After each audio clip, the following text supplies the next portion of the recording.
Many landlords these days find themselves in the enviable position of getting multiple applications from qualified tenants. But I got a question the other day that led me to believe that sorting through those applications isn't as straightforward as you might think. The question was, the first applicant qualifies, but another one has better education and character. Can I choose the other one? Hi, I'm Susan Pruden with Century 21 New Millennium, and in this video I'm going to give you 2 best practices that should help you streamline your screening process, keep you out of trouble with fair housing, and hopefully keep you from getting into the potential trap of questions like the one that I just mentioned. I'm also going to discuss why that question raised some red flags, and I'm going to end with a quick recap of what the protected classes are and tell you about a brand new one that's going to have a huge impact on the way many Maryland and Prince George's County landlords conduct their rental business. Here are the 2 best practices. Establish your minimum acceptable criteria. It should be measurable in some way. So that would be credit score, income. If you're concerned about stability, then maybe number of years on the job. There's also criteria that is a little more subjective, but still acceptable, and that would be references. The second step is take the applications in the order you receive them, process them one at a time, and the first one that matches all of your criteria is the one you accept.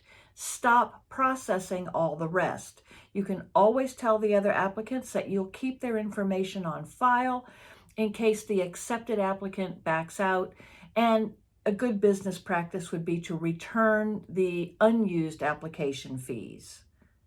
Now let's look at that question and see why it can get you in trouble. To remind you, the question is, maybe the first applicant qualifies, but another has better education and character. Can I choose the second one? And keep in mind that education and character are examples. It could be another one makes more money, has a better credit score, or has more years on the job. So why does this question raise red flags? You know, in the interests of honesty and transparency and just plain not wasting people's time and their money, all of your applicants should know exactly what your criteria is for approval. Having secret criteria can be used to illegally discriminate against an applicant who would otherwise qualify. I urge any landlord who wishes to deny an application for reasons other than poor credit or bad references should speak to an attorney. Be very careful what you say to an applicant if you're denying them for any reasons other than your stated criteria. And I think it's pretty obvious that if you had followed those best practices, the question would never have come up because you would have accepted the first qualified applicant and you would never have even known about the better education on the other one. So now let's review just what the protected classes are. You know, what is a protected class? It is a group of people with a common characteristic who are legally protected from housing discrimination based on that characteristic. So the 7 federally protected classes are race, color, national origin, religion, sex, familial status, and disability.